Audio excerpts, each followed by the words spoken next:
Welcome back. I've got a new episode of 666 Seconds of Murder. That means this video will be less than 666 seconds or 11 minutes and 6 seconds.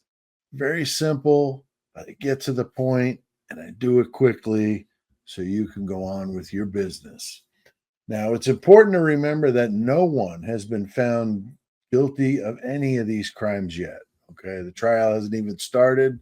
These are just my thoughts and speculations on the topic, and everything I say is alleged. Now, most of my audience has seen, some of these videos I've been doing lately about the Idaho 4 crimes and the recent dump of information we've been getting, just pummeled with new stuff. And it's really turned this case on its ear. Many of us feel, a sort of vindication in light of all these text messages and phone activity that's come out with Dylan and Bethany, because, we've always been very skeptical of them. And I think this kind of vindicates that stance. The two were not attacked, as we all know. Now, we suspected it, and the evidence proves that they were just taking pictures. They're on Instagram, they're on Snapchat. And Dylan was even on Indeed, which at the time I didn't know what that was. Since found out it's a job search app.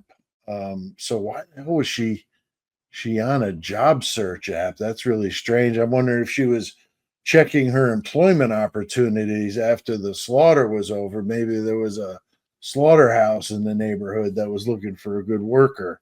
I don't know, just saying. Now my head spins when I read the transcript of all the texting and phone activity that morning, just a crazy amount of it.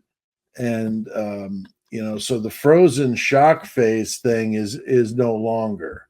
I mean, that just does not, compute, because of the fact that there was no more frozen shock phase.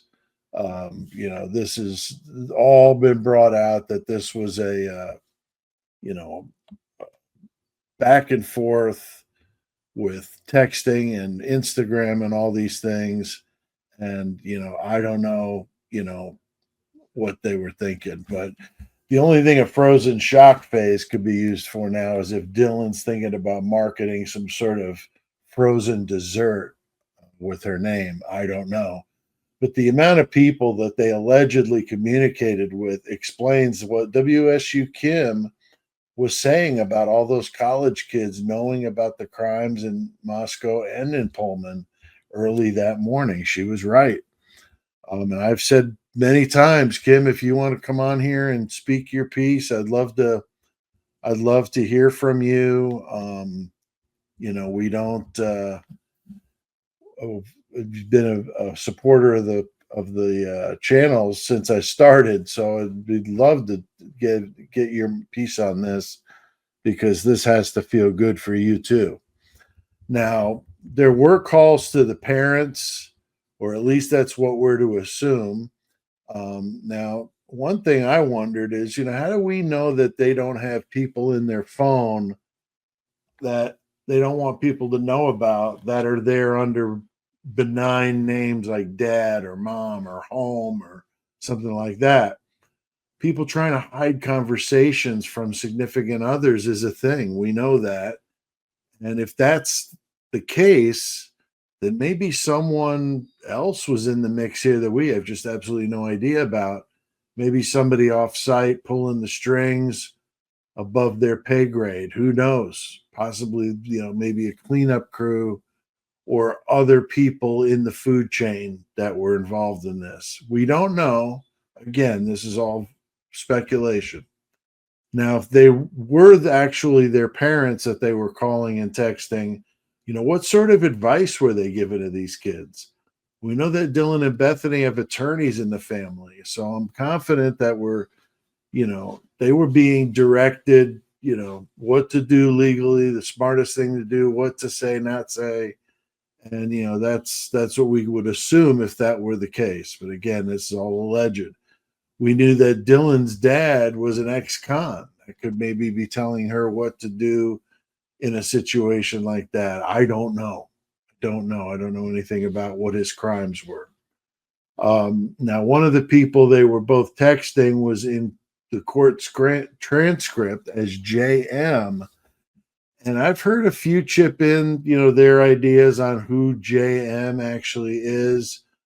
A member of my audience, I wanted to call her out, assuming it's a her, Catherine Hartland. Very, very cool that she commented and said that she believes that JM is Julie McClure. I was not familiar with that name, but she says that Julie was a student that comes from a long line of University of Ohio, Idaho royalty. She has a grandfather that was on the university board. He was a lawyer. He later became a U.S. senator. So you're talking about multiple buildings on that campus that bear that McClure name. And so why was somebody with that sort of pedigree, contacting Dylan and Bethany at that time? Okay. Now, I was not able to find out anything really about Julie. I did dig, though, as I was looking and deeper, looking further and further to try to find anything I could.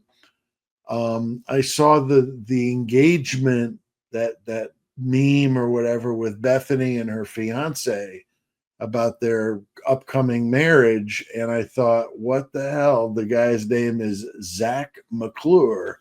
Now, some of you may have already known this, but I was just shocked because I saw that name. And so I'm assuming it's maybe a brother or cousin or somebody that was also at the university. He's graduated and he works in the financial sector. Rumor is that Julie is his sister, but again, I'm not sure. My question is, why would somebody from Julie McClure's pedigree be hanging out with Dylan and Bethany, especially with the reputation of that house they were living in and all of that? I don't know if it was Julie McClure who was texting them in those final minutes right before they called 911. But if it was, could the University of Idaho's influence into the situation be prepared, once they were going to take this case over? Because we know that they did. I mean, they were, doing press conferences, and, the president was doing press conferences, and they were taking control. They were attending police briefings, multiple briefings a day. So, I mean, we don't know who exactly that was, but it's interesting to speculate, especially given the McClure name there at the university. All right. But when you're dealing with the obscenely wealthy, you're talking multiple lawyers that work for them. So it's likely, she was, like everybody else in this story, lawyered up big time. Now, while I was researching for this video, I also stumbled on a really weird coincidence. A woman named Julie McClure died in a plane crash at Purdue University on September 13th, 1997. Now, there were two other passengers. One was Max Showalter. I'm not kidding you. Spelled the same way as Hoodie Guy. And talk about a strange coincidence. But that was back in 97. But still, how weird is that? Maybe the two families were connected somehow, don't know. Purdue's in Indiana. Don't know how they ended up there, if they have anything to do with those two families. But it was too strange not to at least mention it to you. And I recently have been wondering what's really going on here. I mean, I don't see how this stuff helps the prosecution, like we've heard some people say, but it does put a lot of reasonable doubt in the mix. It puts a whole lot of shade on Dylan and Bethany. So I'm sure dumping all that information was maybe part of the objection, or the objective there was to hide or shelter some of that stuff from seeing the light of day. But, there was just, everybody was picking it apart immediately. And they have been pretty good, though, about providing little new shiny objects for people to follow that are into this case as a distraction for other things. I mean, that's public relations 101. So now those calls from JM could have been innocent words to support, the roommates or friends. The timing of the calls in relation to the 911 call could have been sheer coincidence, right? I don't believe any of that stuff. I think the power and influence of the University of Idaho rules Latah County, and I feel that kind of power wields itself everywhere. Now, I read the initial suspects were two of the frat boys. This just shows the influence of the university. Because remember, the fraternities, I think, are 60%, if I'm not mistaken, might be more, of the donations coming into the university. So we know who calls the shots. Now, one was the frat boys was in a fight with Ethan, we've heard the night before at a party, heard that. And that same one was also jealous that Ethan was with Xana because he liked her. So it's alleged that these two from the frat had fantasies, these mass murder fantasies, really weird stuff going back many years. They also had pictures of themselves with K-bar knives. Those are, of course, been scrubbed from Facebook. There was also the infamous 4chan post that talked about these two and said that they put their phones on YouTube on autoplay and left them in their rooms and then did this and came back so it would look like they never left. That stuff was in those 4chan posts, and that is becoming more and more my go-to because that stuff has been right more than anything else. I really sincerely think that the 4chan post is pretty much right on the money of how this went down. But, again, that's just my speculation. And, they suddenly changed direction, though. The law enforcement was not interested anymore in the guys at Sigma Chi. They were, now chasing some guy across the country going to Pennsylvania. And that's how, that went down. So they were on them and then all of a sudden immediately jumped off and went somewhere else. So, was it the university telling them go look somewhere other than here because of the fact that the fraternities pay so much in donations to the university? Makes you wonder, right? And then it's rumored that these two moved to Spain soon after all this happened. And even one of the Jacks went with them as well. So I don't know if that's true, but really?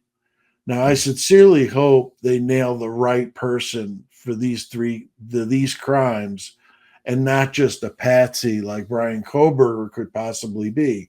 He could potentially be involved. I definitely have some questions, but he's innocent until proven guilty. I hope the lawyers, though, are checking into Spanish extradition policies with the United States. I'd love to hear what you guys got to say, so drop a comment below.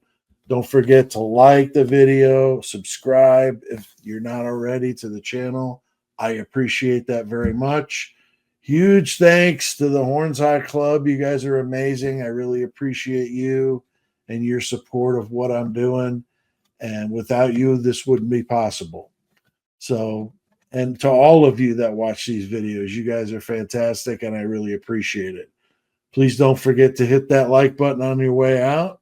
We'll see you next time.